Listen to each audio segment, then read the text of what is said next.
you look like a Maoist leader or something.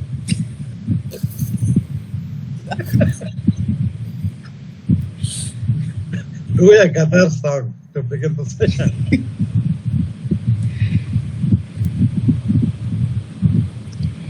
You are muted, Benil, you are muted. Muted, we are not able to hear it. इनकलाब इनकलाब इनकलाब है सर्वहरा की आवाज इनकलाब. I don't know. I've forgotten. Like I've heard Gadar singing this. The other one is Telugu. I don't follow. No? But I think when Gadar was at JNU, so he. Videos. They had the government distributed Iraq to people, forced selling of Iraq. So they had a song against that. So that was very famous in the 80s. Benil's video. Sorry? Benil's video has hung, I think. Yeah, frozen. Oh, now it's back.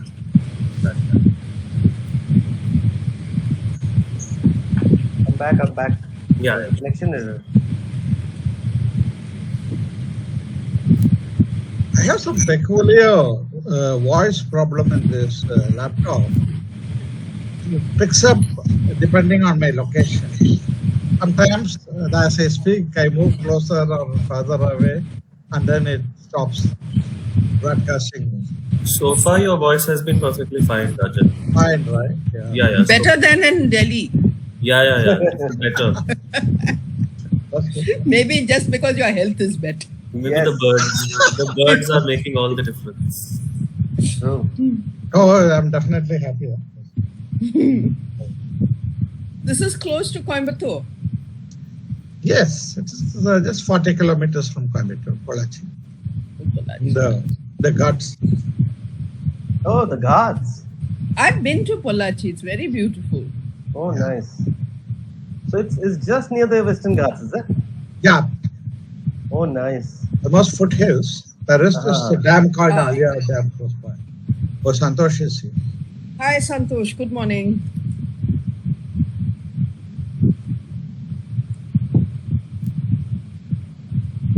Should we all? Hi, hello. Santosh. Good morning.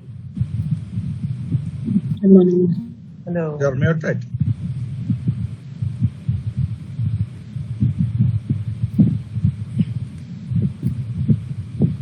Are you're muted, Santosh? I think they can't hear us or something. Or I can't see anybody. I No, we can see Santosh. I can see Santosh. See. Let me send him a message. No, they're fixing it. They're fixing the audio. Yeah, they're fixing it.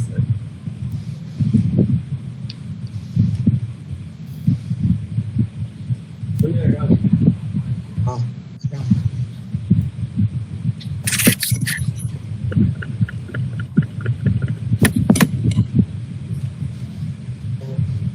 Hello. Hi, good morning. Good morning, and I'm sorry, it's raining heavy here in Kashmiri Gate, and I got stuck at the metro station. But thank you very much. Thanks. Good morning, and welcome to this series of webinars that we are organizing for the admission 23-24 round of for our PG and PhD program.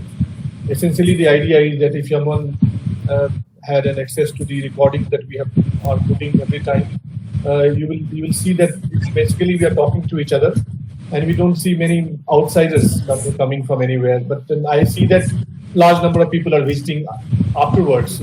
I see that, for example, economics has visited almost 200 visitors, and sociology some 150. So people who are actually looking at Ambedkar University programs and profiles, and who are these people who are actually teaching. I think this is a good way to, I personally believe that this is one good way, doesn't cost us anything because there is no money. So I thought this is the only way probably we can go out and sort of talk about ourselves. And then, as I've been saying, that the only thing that we have here to talk about and flaunt and boast about is perhaps our programs and curriculum, and all of us, the faculties of Ambedkar University. So with that understanding and a very modest expectation, how much is this going to help? We thought, let's at least meet in this summer break. And I'm very happy and excited that I keep meeting almost every school I met, all friends. So even though I know that in the end I will say I'm sorry for interrupting your vacation, still I thought this is the one way to kind of do this. So essentially this webinar has been initiated by the Student Services Division, and I'm here in the capacity of the Dean Student Services. And basically at some point I will talk about the enabling environment of Ambedkar University in terms of scholarships, in terms of student welfare fund and learning enhancement, travel, etc. But most importantly, first I would, without further any delay, I would request the Dean of the school, Anita Cherian, colleague and friend, to please make the presentation. Yeah. Thank you very much. Yeah, Sorry, thank you, Santosh. I think this is a great initiative, and we're all happy to be here despite the vacation. We're all happy to be here, and we hope that we will, that all of us will get a new and wonderful bunch of students. So I'm Anita Cherian, and I'm here to present the material on behalf of the School of Culture and Creative Expressions. And yes, recording is on. Recording is on. There is an IT team which is recording, and they have been instructed by, we discussed that please be careful when you start recording. This will be relevant, because sometimes we tend to we go somewhere else. I have this tendency. So I cautioned him not to record that. No, that is a good question. I get excited looking at some of the colleagues, and I say something, I just go somewhere else. Nothing to do with emission. So don't worry, recording is on. Okay, so we are presenting this short slideshow of the school and its activities. So our school is called the School of Culture and Creative Expressions.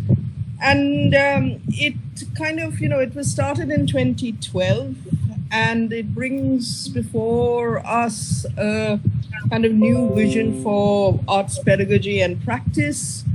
And it creates a dialogue. It intends to create a dialogue between practice and research. It is interdisciplinary from the get-go, and it's interested in kind of interdisciplinary interactions between different creative arts. It is committed absolutely to engagement with the public, which is to say that it is constantly attentive to audiences and to the way in which the world around the university, around our community, impacts on the way in which we think and how we process material.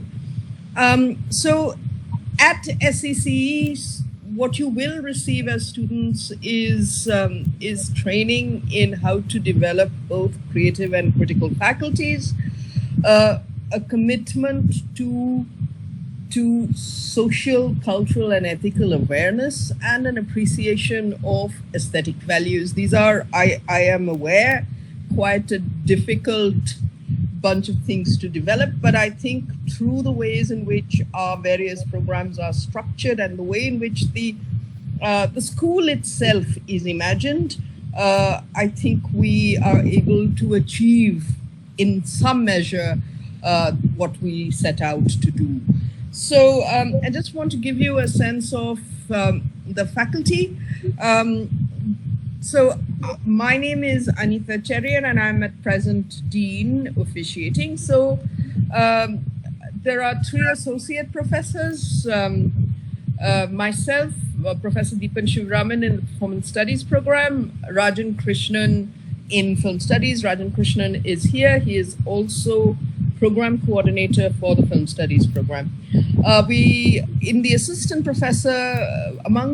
professors, we have Dr. Akhil Katyal, who is the program coordinator for Literary Art Creative Writing. He is here with us.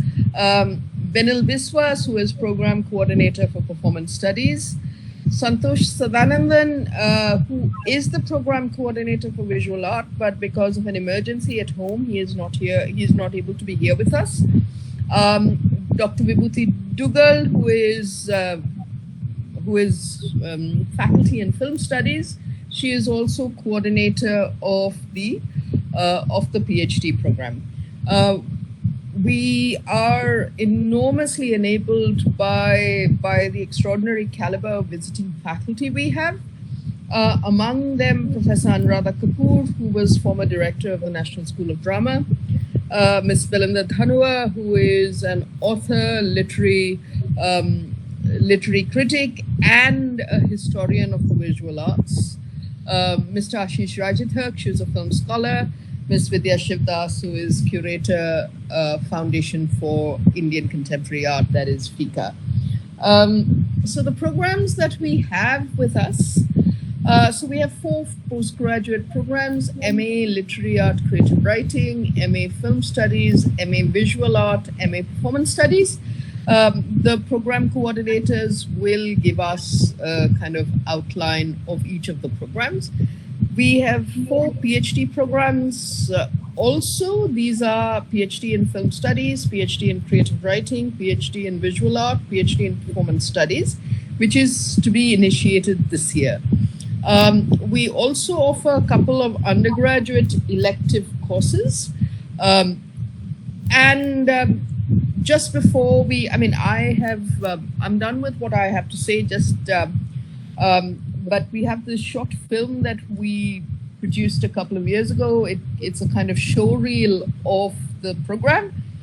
So it's just 3 minutes long if you'll watch it, after which we will have the program specific discussions. Yeah, thanks, Ben.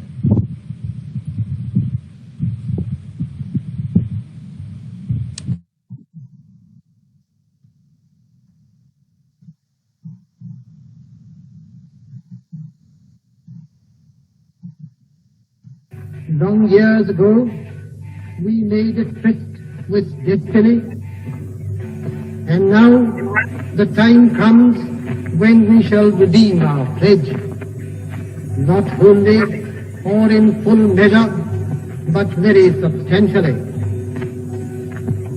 At the stroke of the midnight hour, when the world sleeps, India will awake to life and freedom.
Your voice is muted, Anita.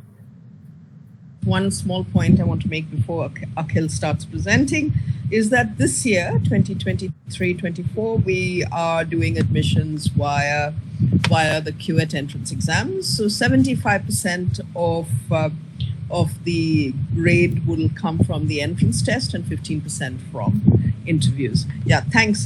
Akhil, please go ahead. Okay. Thanks, Anita, Benil, everyone. So I'm the program coordinator of the MA Literary Art Creative Writing program. And I'm going to make a very brief presentation on the scope of the program, the kind of courses that we have, how they are structured, and who are the faculty. And also what is the kind of work that our alumni are doing now, and how are they pursuing their writing as well.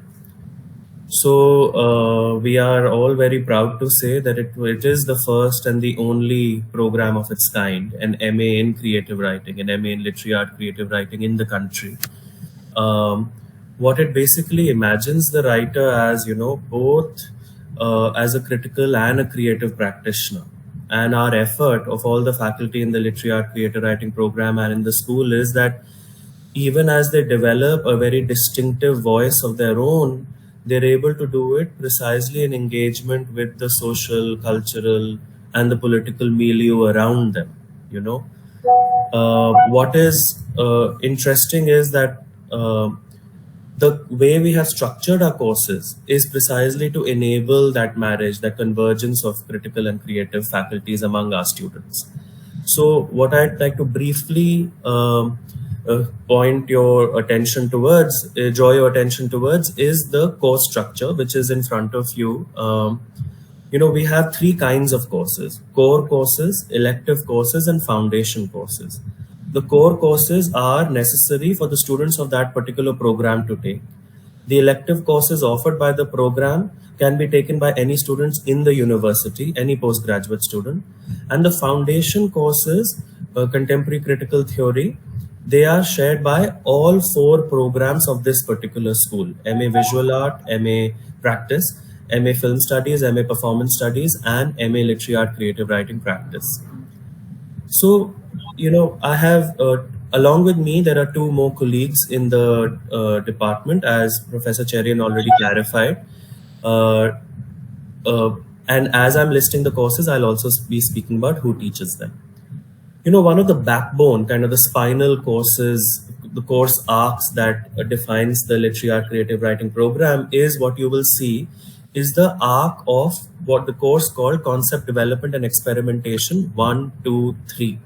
So over the course of 3 semesters, Professor Bilinder Dhanoa, who's a very well-regarded fiction and non-fiction author who did her MFA at Rochester in New York several years ago, she teaches this course called Concept Development and Experimentation over 3 semesters.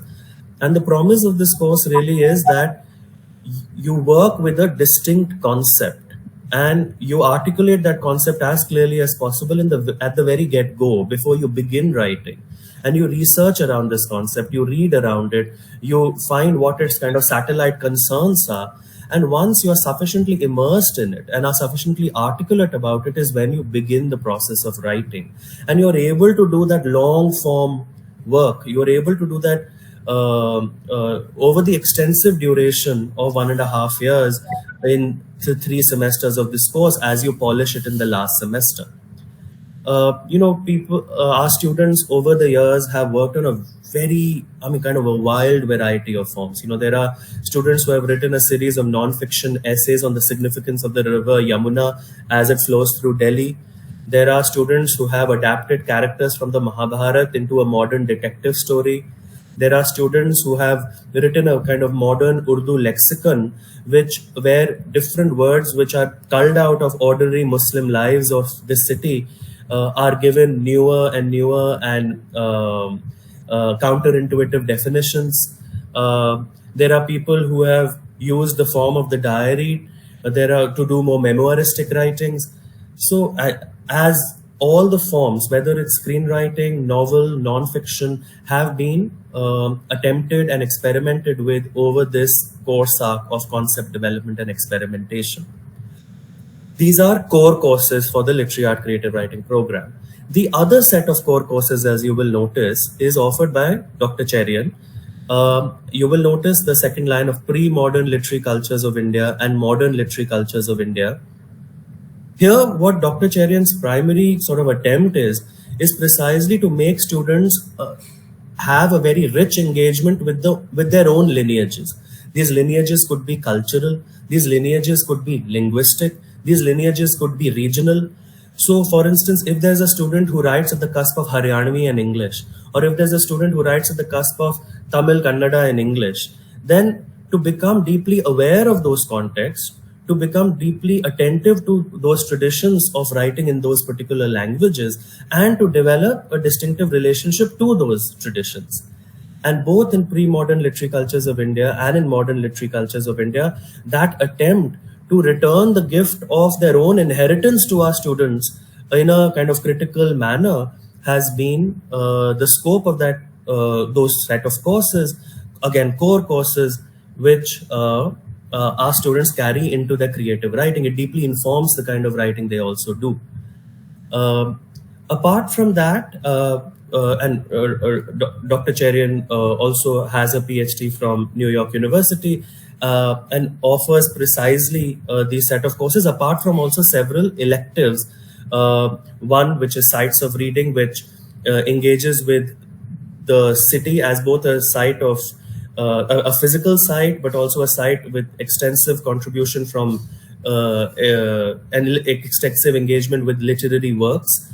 And another course called Context and Conditions of Production, where outside the trope of author as an individual genius, we consider other kind of infrastructures.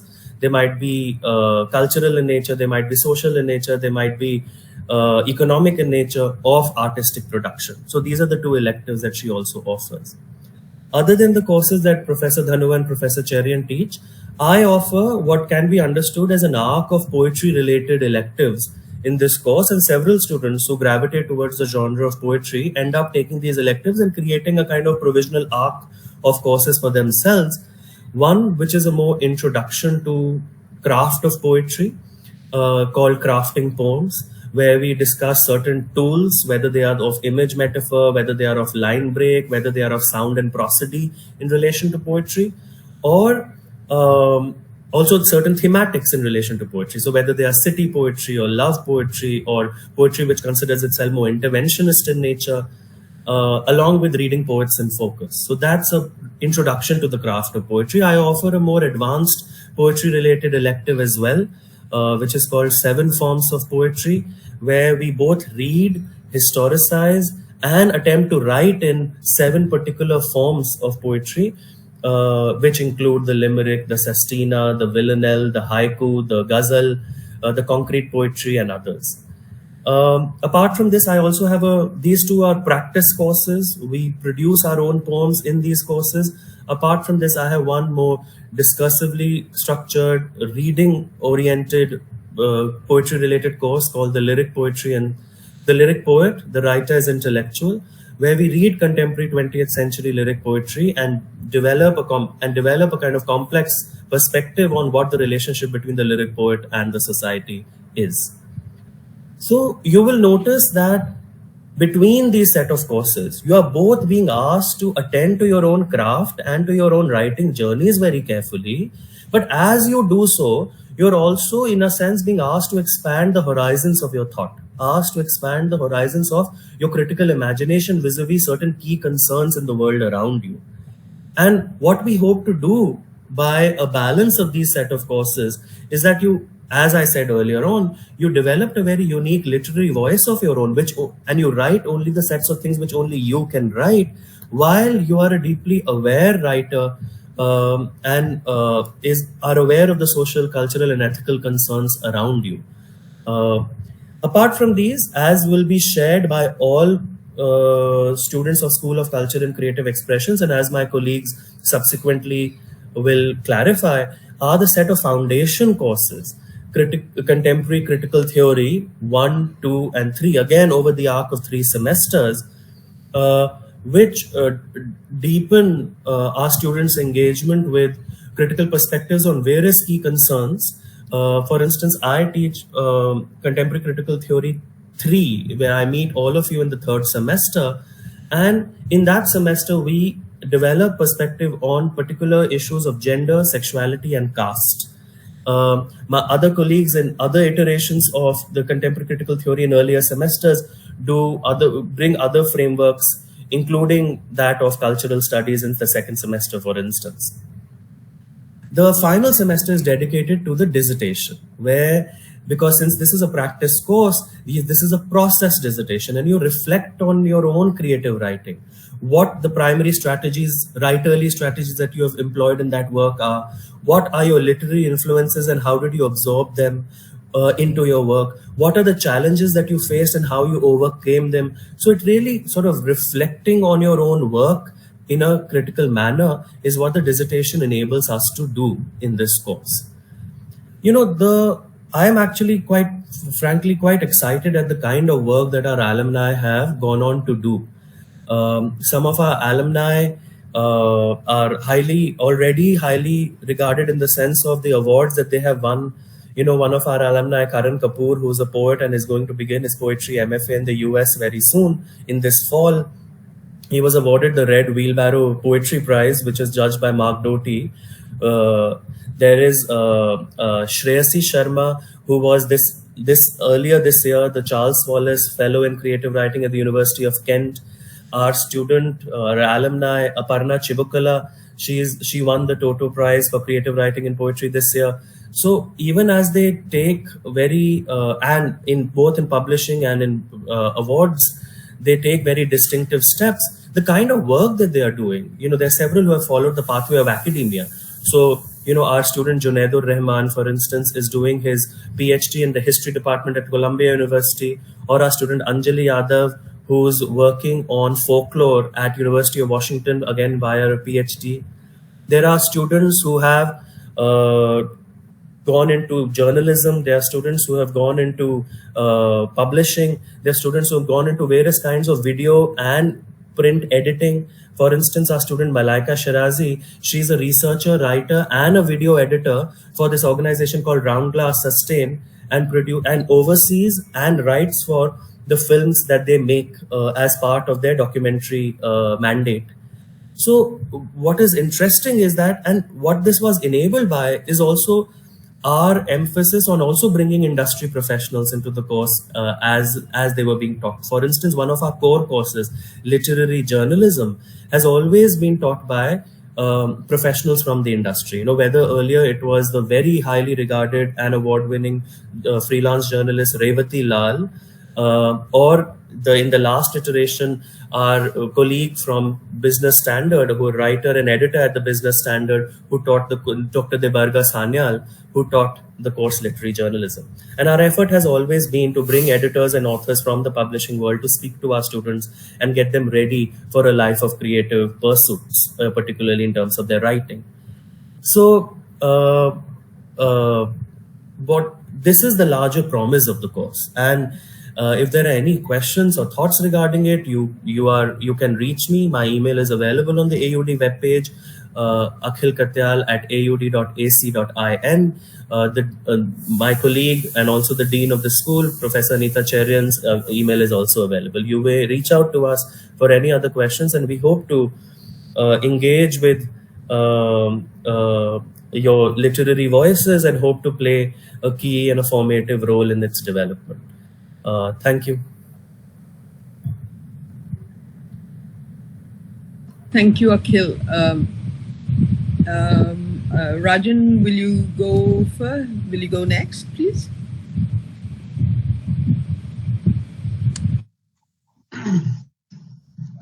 Thank you. The film studies is a new discipline comparatively to older established disciplines like study of literature and art and so on. Because film itself was, 1895 was when cinema happened. And in the last 120 plus years, we all know that cinema has become an extremely important part of our social life, personal life, and in every sense. And we know films are like global events now, like when these Hollywood films are released all over the world. And many other countries also, Hong Kong, India, films have crossed over in many continents. And then television programs, I mean, series like Game of Thrones and so on had crores of viewers all across the world. And so this particular kind of narrative, visual narrative, offers many challenges for our understanding. And what we try to do in this program is to, I mean, students who like cinema, cinephilic, or their interest in cinema, bring them here. But the objective of the program is to make a scholarly pursuit of understanding film. So that's why it's called film studies. And there is a expansive literature of film scholarship, analysis of cinema in the historical, aesthetic, and also anthropological sense of how films are made, viewed in different parts of the world, and various issues connected with it, like censorship, like audiences, and so on. So we try to quickly get students aware of a whole gamut of issues that cinema studies, or film studies as we call it, bring into reckoning. We have like all these MA programs have 64 credits, 16 credits per semester. So we generally divide it like 7, all the programs in SCCE, 7 core courses which are discipline specific, and 4 elective courses that the students take either from the discipline or from any other discipline to foster interdisciplinary thinking. And then we have what is the flagship course of the school, which we call foundation course, which is on contemporary critical theory. We introduce students to the idea of critical theory from Frankfurt School to Foucault and so on, and culture studies, and also that understanding of marginality and the idea of minor and so on. So this the 3 foundation courses prepare the historical context in which these academic pursuits are made in all these various art forms. So we have these foundation courses, 3 courses, which will take 12 credit, and 7 core courses, 28 credit, and then 4 elective courses. And finally, we have a dissertation requirement, which is a training in conceptual writing of the students. So from taking all these courses and reading the literature, scholarly literature in these courses, and also writing term paper and so on, they are ready to write a personally conceived research and developed dissertation, which will take 8 credits, which they submit in the final semester.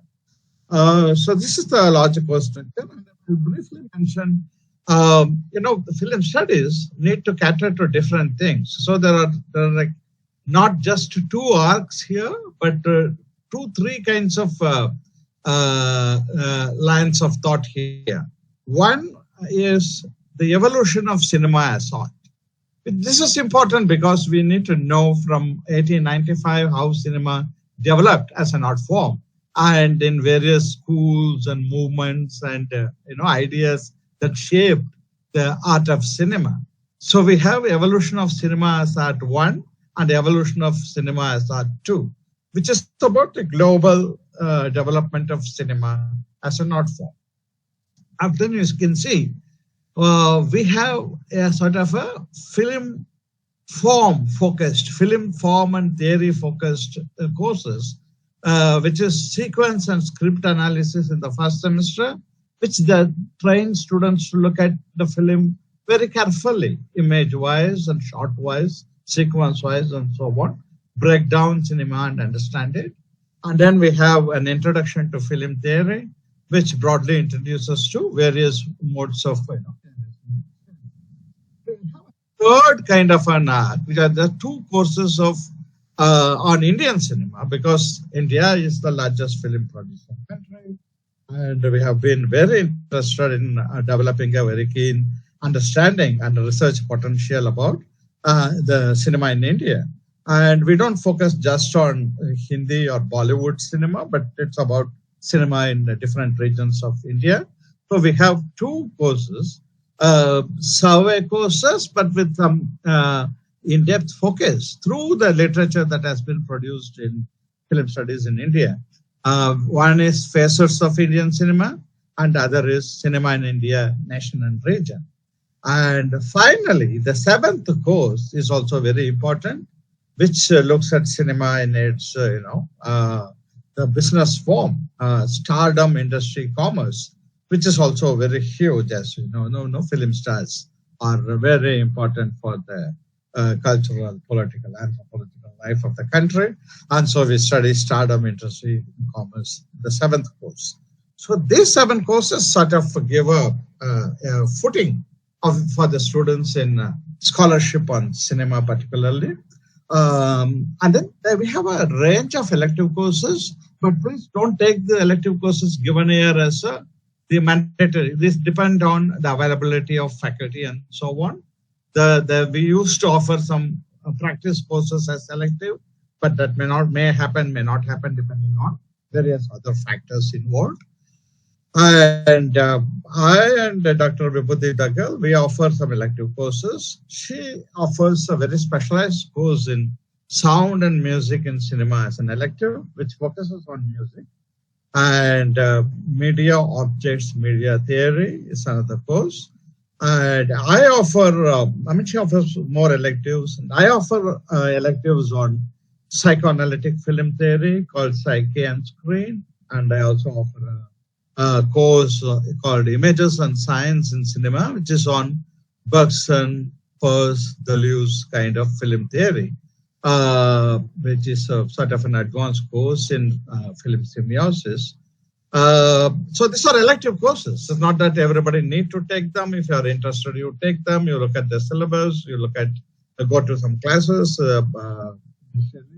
and hear the introductory lectures, and then decide which course you take. So there's a bunch of elective courses, Dr. that I offer, and we try to bring in some specialists to offer more elective courses, but that depends on various factors.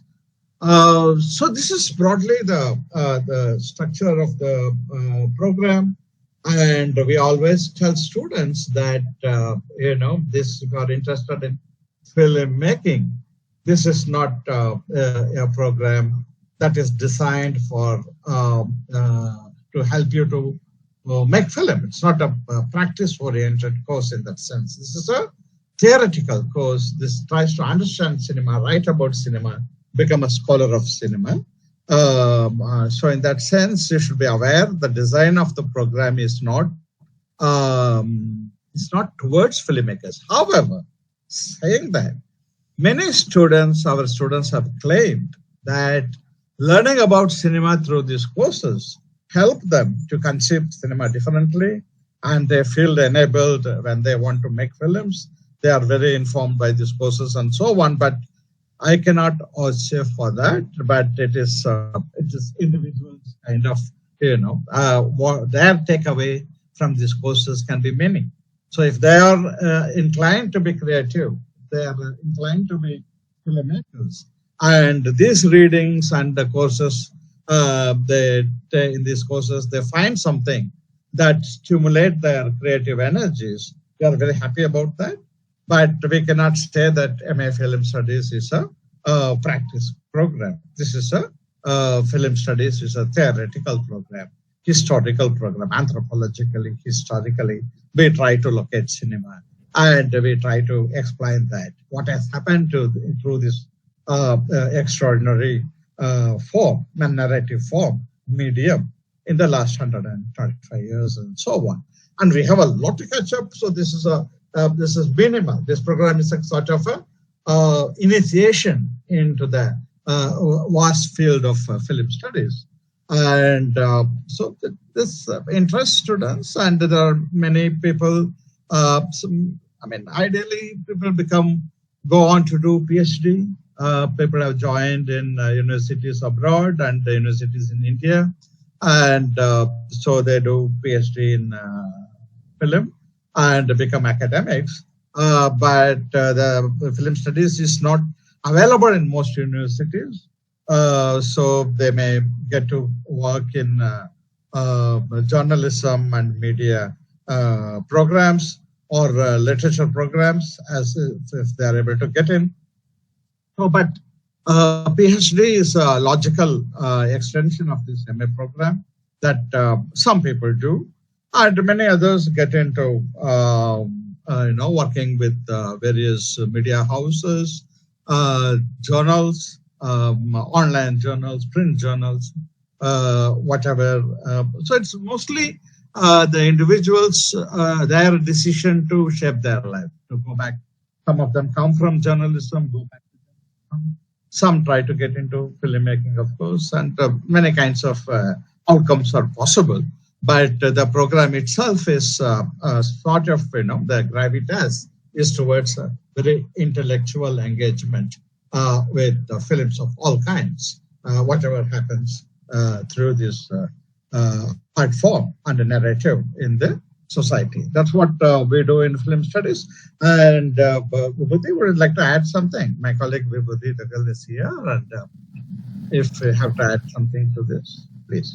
Not much. I just wanted to say that I think we've also had students, alumni have not only joined filmmaking institutions, but have also joined NFTC, have also joined film festivals in the role of curators, have also been moving into, therefore, directions of in and around cultural policy as it pertains to films and filmic communications. That's the only small thing that I thought I would add. Thank you so much. Excellent. And all these details are available in the website. You can consult them anytime. The courses, there are some writing on what these individual courses do in the website. Please go through the details in the website and then make your decision whether you would like to join this program. And you can also, of course, write to us. I'm Rajan at audac.in, and Dr. Dagal is Vibhuti at audac.in. You can write to us. And most welcome. I think we end here.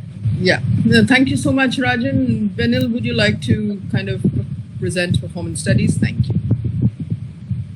Thank you, Anita. Thank you, Rajan. Rajan has provided a wonderful introduction to the foundational course, and here I am Benil. I'm Benil Vishwas. I'm the program coordinator of MA Performance Studies. And as you could see, there's an image on the right-hand side on the screen that you're watching here, which is from one of the performance project as part of the course. And as it might be understood when you hear about performance, it incorporates performing arts, but it is not limited to performing arts itself. And of course, like Rajan has said, that film has a history, and if you try and think about the history of performing arts, it goes back to millennia. And many a times we understand that performing arts had been studied as part of literature and many other disciplines. And performance studies, which is now a major discipline, there's a performative turn with multiple disciplines across the world.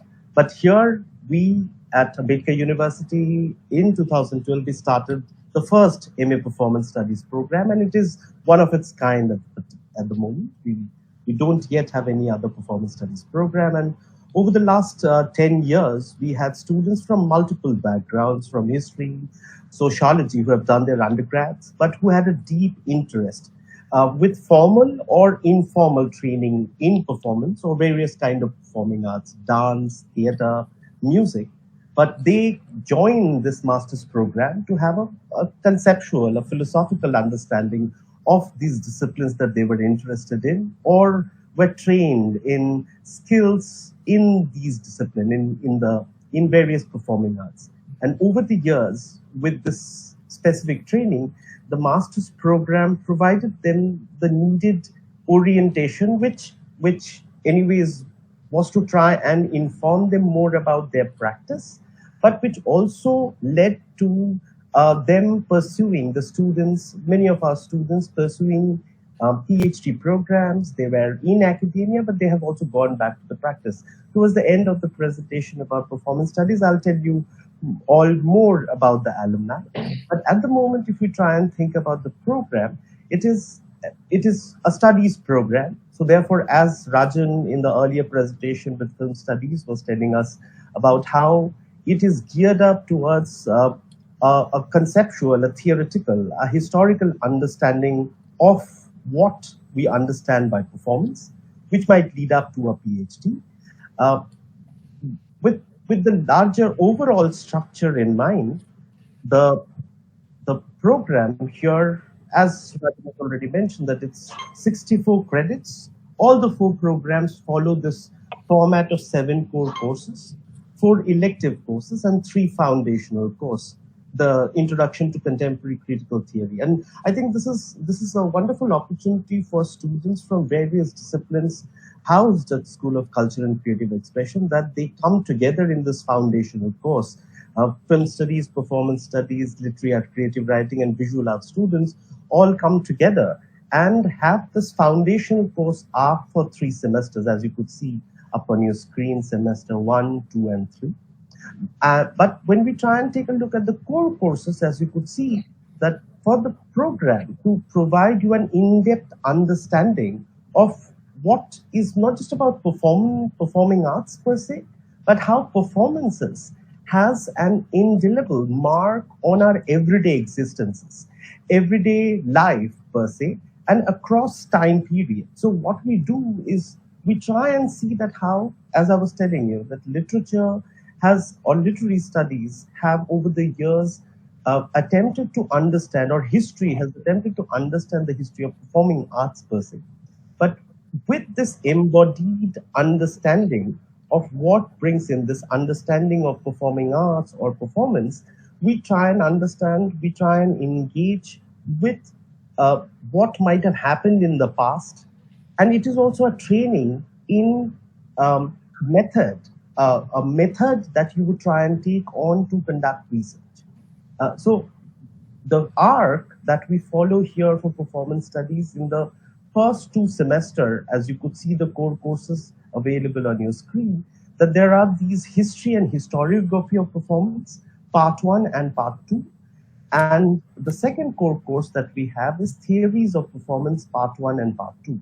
And these are progressive courses, but progressive courses spread over 2 semesters, which provides a foundational understanding of conceptual and historical engagement with how we look at performance, starting from ancient Greece, ancient India, to contemporary times, blending in. It is not just about the skills of performing arts, but also to try and understand that how at various times in history, how performing arts or various modes of performances had impact on historical events, how they influence historical events, or historical events also influence the formation of certain kind of performing arts.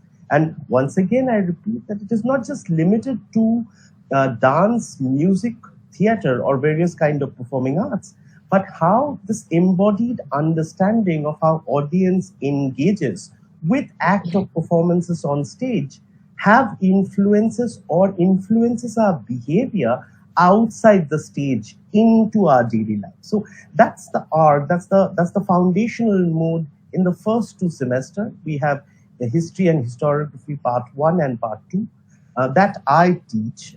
I have been doing this course over the years, and over the years with student feedback, it has also transformed.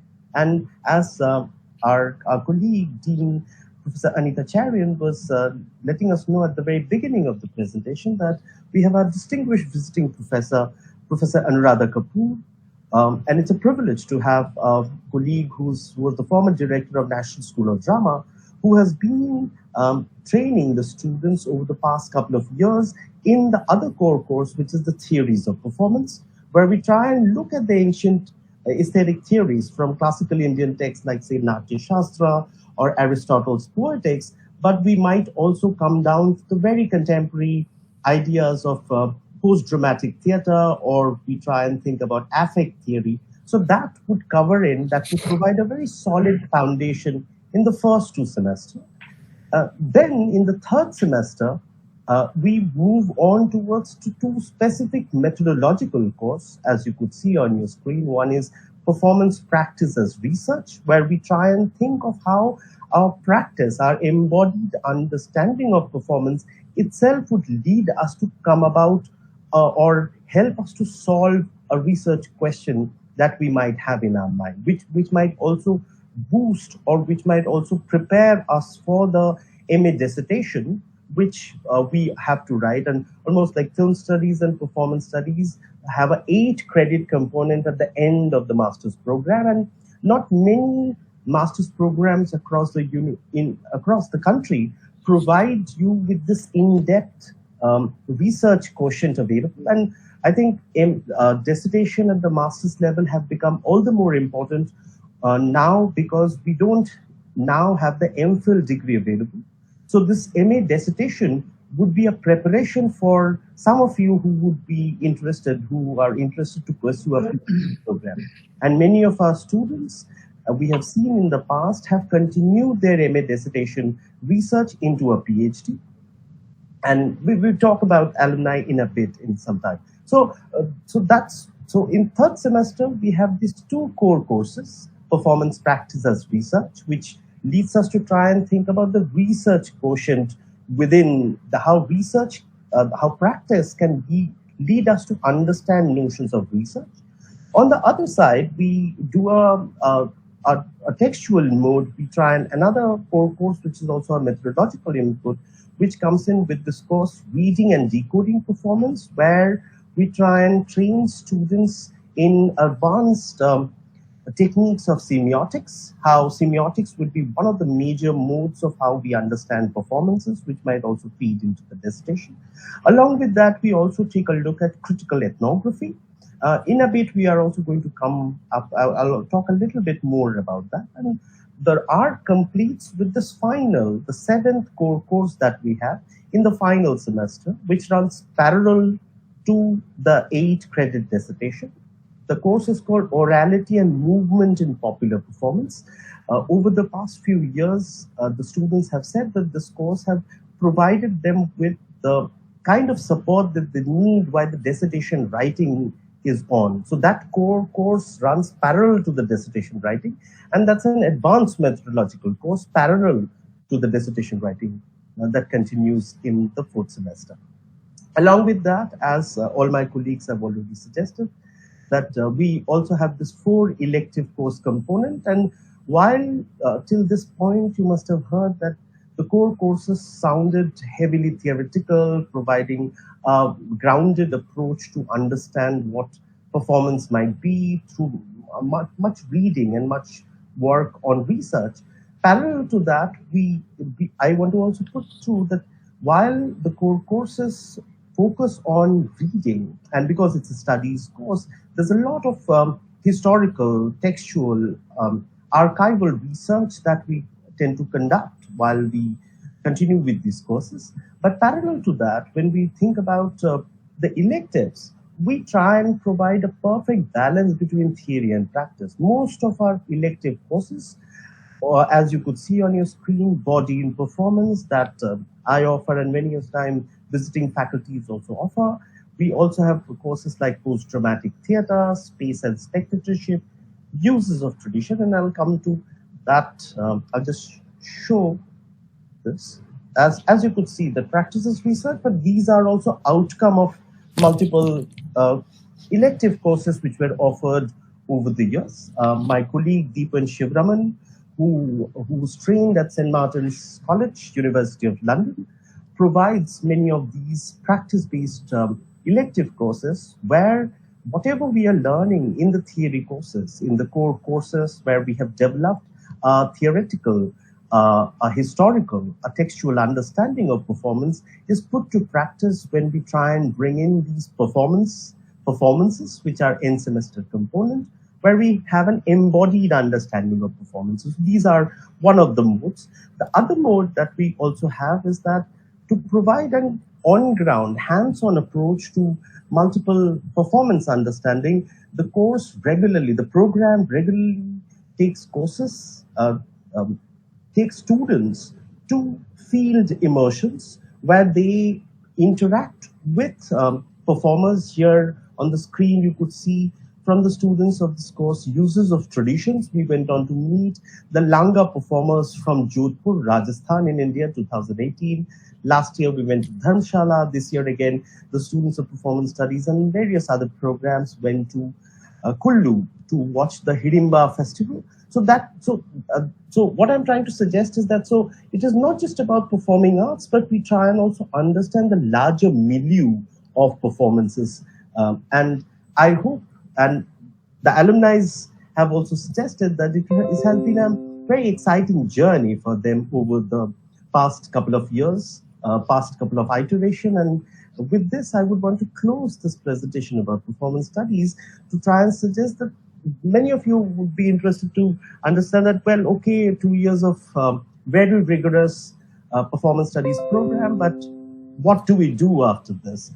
So just to iterate, just to underline that, many of our alumni have gone on to pursue PhD program. There are many of them at Jawaharlal Nehru University School of Arts and Aesthetics. I myself have also completed recently my PhD from Arts and Aesthetics, Theatre and Performance Studies.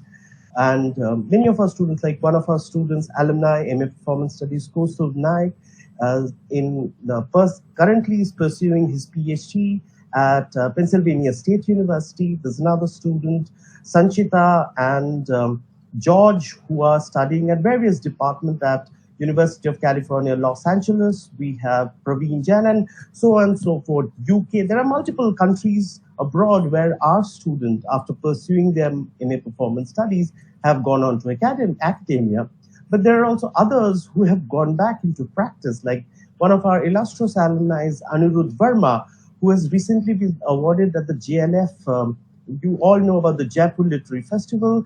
He has been awarded at the Jaipur Literary Festival. He has created the Anirudh Verma Project, a band which blends in contemporary and the classical music, and so on and so forth. And that has been an exciting journey for all of the students. And we too would look forward to meeting you all if you consider joining this program. Thank you.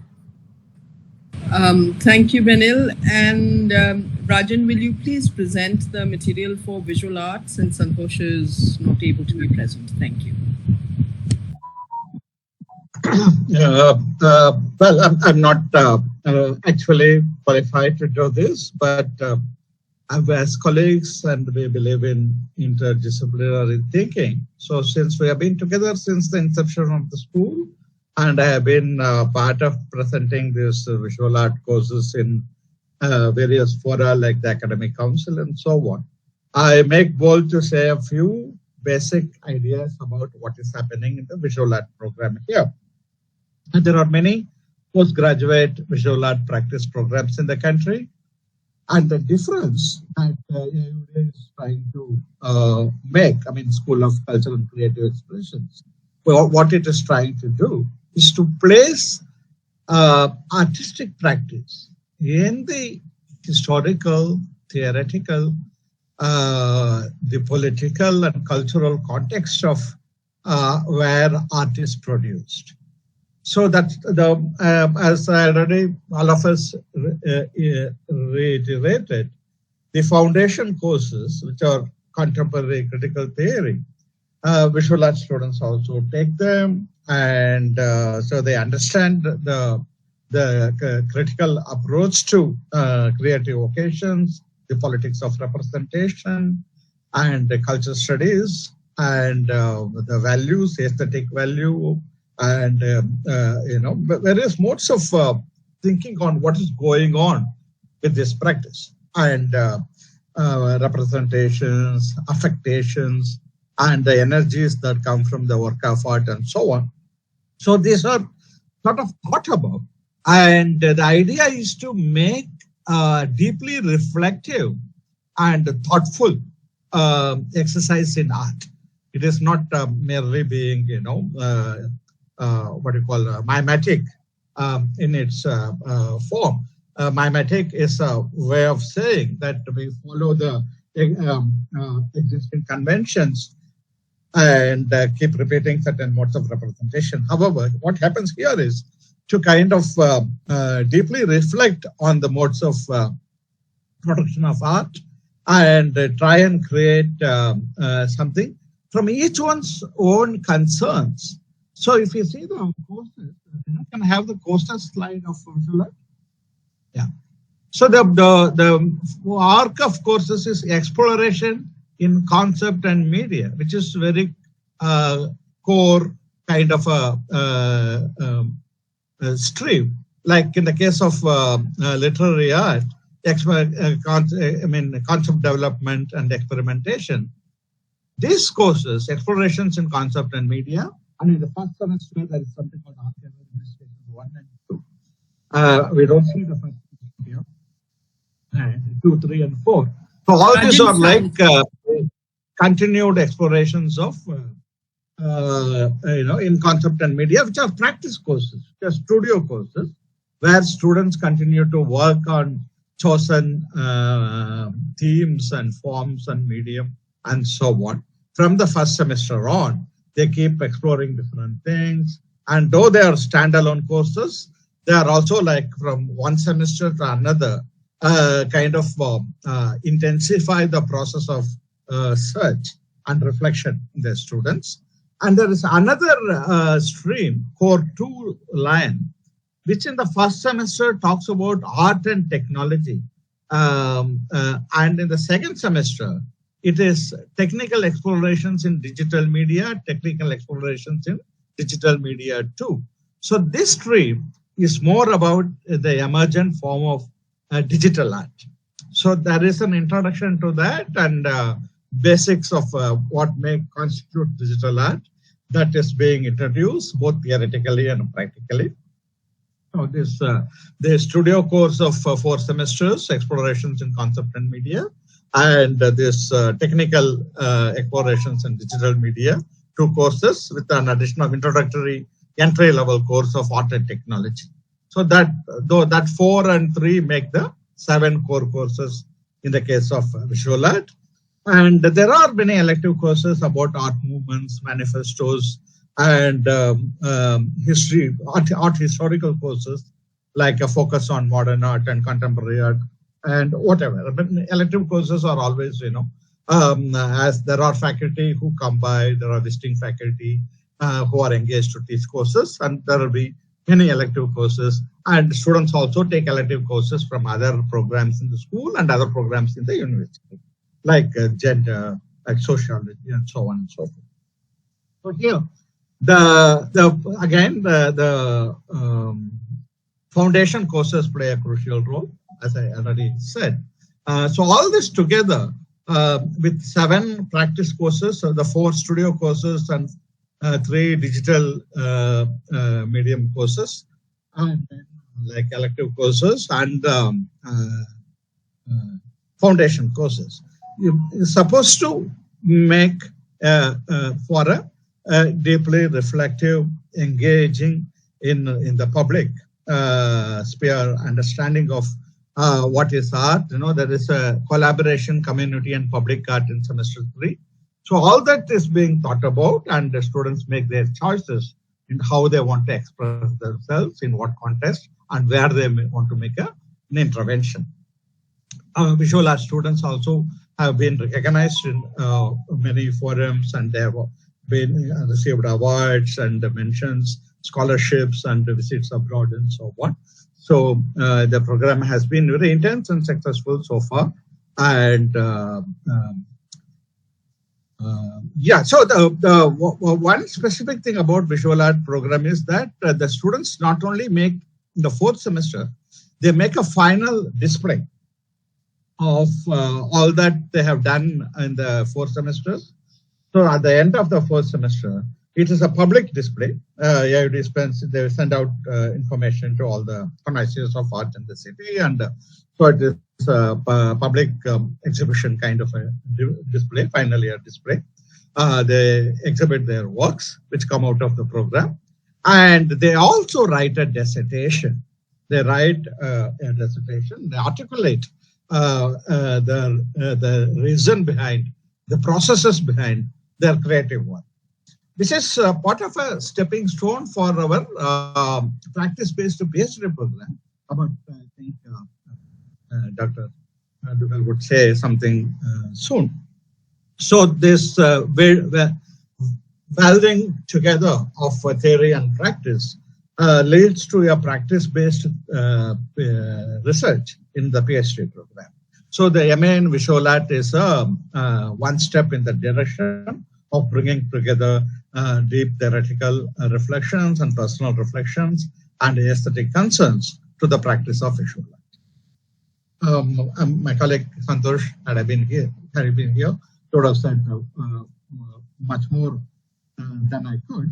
But this is the kind of the basic purposes and structure of the book. Yes, Santosh, we just have a quick presentation for the PhD from Vibhuti also. Sure. Please Thank you, Rajan. Yeah. Thank you, Rajan, Anita, and Santosh. I will very briefly enumerate the SCCE PhD program. We have not taken in students to the PhD program for some time.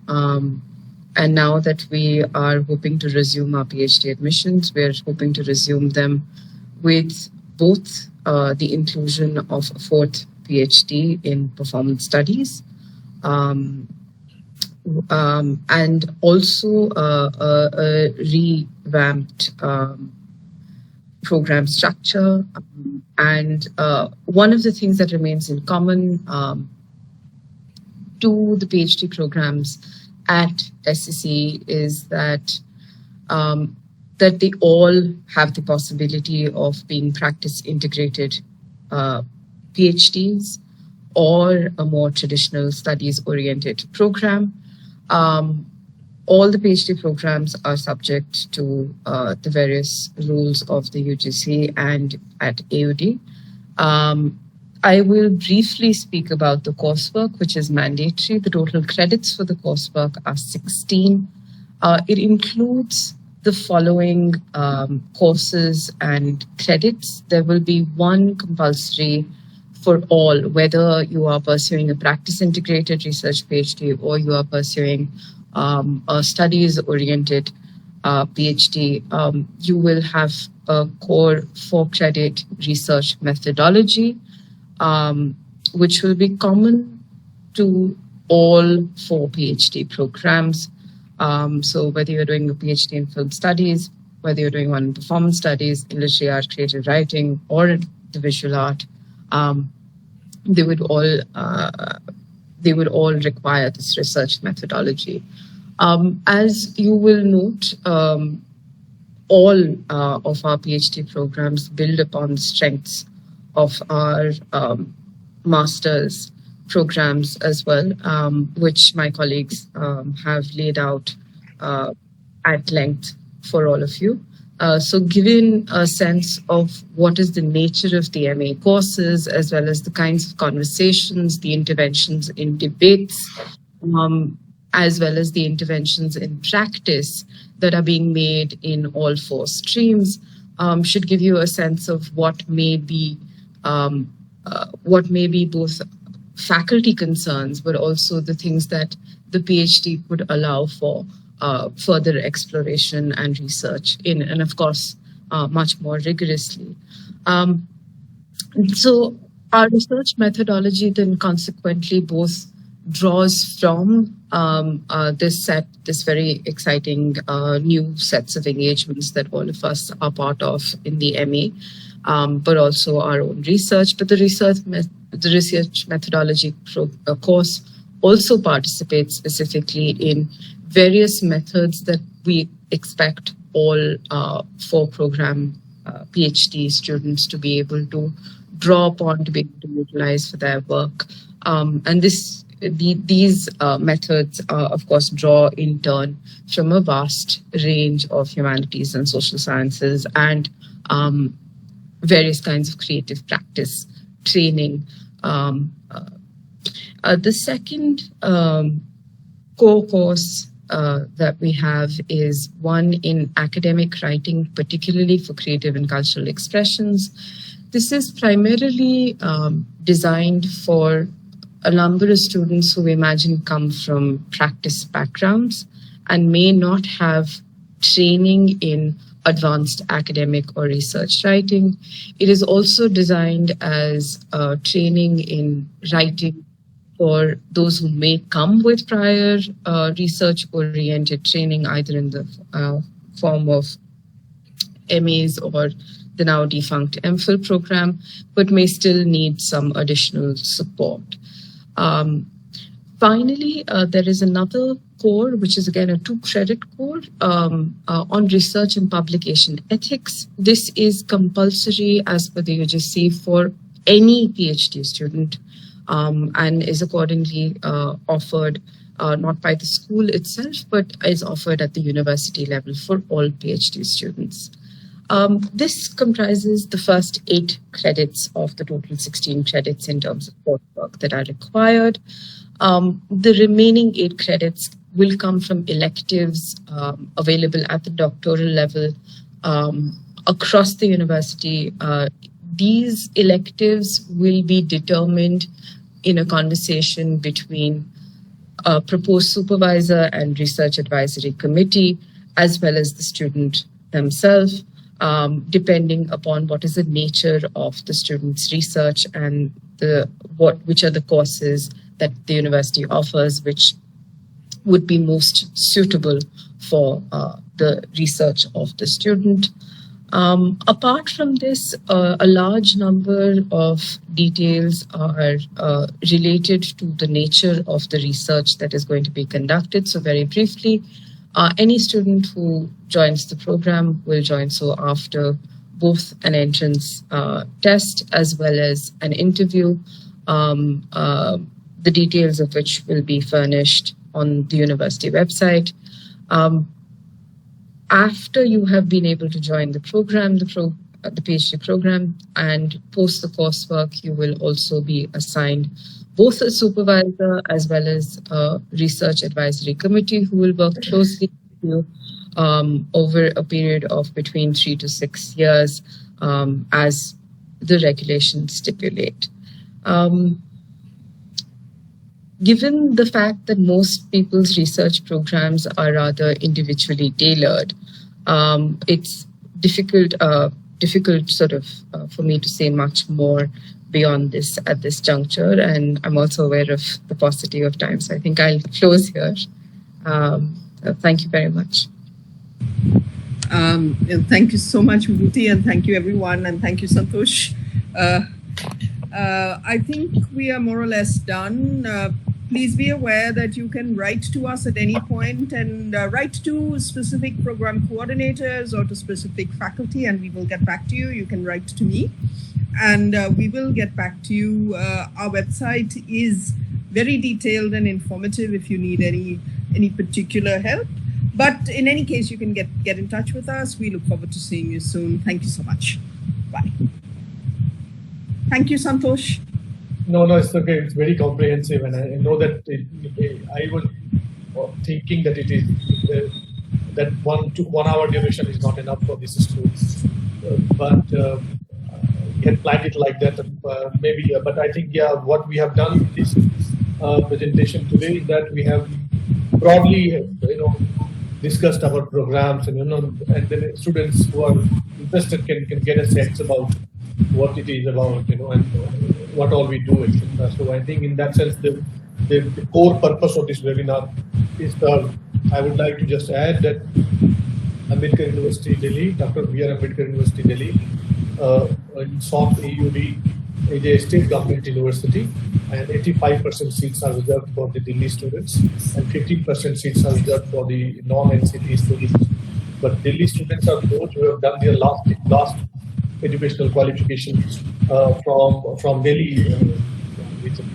For example, if you are looking for a master's seat in the School of Culture Creative Expression and you have done your graduation from any of the colleges of Delhi University, then you are a Delhi wala. These are the things which must be made very clear. And also, we are not a college, we are a university, and I'm just trying to factually put it here because there are hundreds of colleges by the name of Baba Saheb Ambedkar, and even in Delhi University there is a college by Dr. Bhimrao Ambedkar College, and many times people get confused and they ask, "Oh, your Karampura College is open, your Lodi Road College is okay." I mean, how is it? There are no colleges. We are a unitary idea, and it's a university, and we don't have affiliated colleges. We have multiple campuses, And so these are the things which, and also one, I'm sure this must be said here, that if you are interested and if you are really driven and if you really want to pursue higher education, and no kind of marginality should deter you from entering Ambedkar.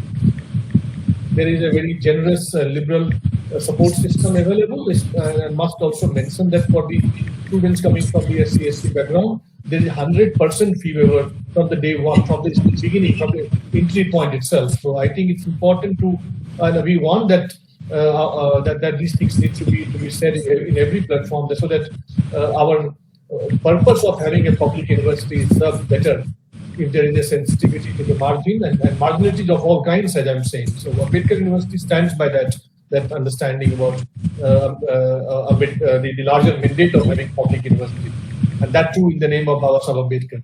Therefore, it's important for us that it must be shared everywhere that we are extremely provide congenial environment, and there are all kinds of support system available to facilitate your learning and environment here in Ambedkar University. Please feel free to write to any one of us regarding admission, and if in case if there are any difficulties, our brochure is there on the website. And I would like each one of you to at least read the last 15 pages. There is a lot about various certificates that are required, etc., and what kind of waivers that are available. And there are various slots about, there are various segments about income-based segment, family income-based segments, for fee waiver related to economic marginalities and all that. So, but basically, these are the things that I would, given the fact that the other webinar will be starting in 5 minutes, I thought that we have said all that we wanted to say primarily about our programs and our faculty, colleagues and members. And therefore, if you are interested in the creativity, idea or something which is to do with all of these verticals, all of these creative spaces, Ambedkar University, you must remember. You must join us. We are there from the day one, and even we walk after you leave us. And many of us, as Beryl was referring to, many of our students, they made us proud. And as teachers, this is what we earn eventually at the end of the day.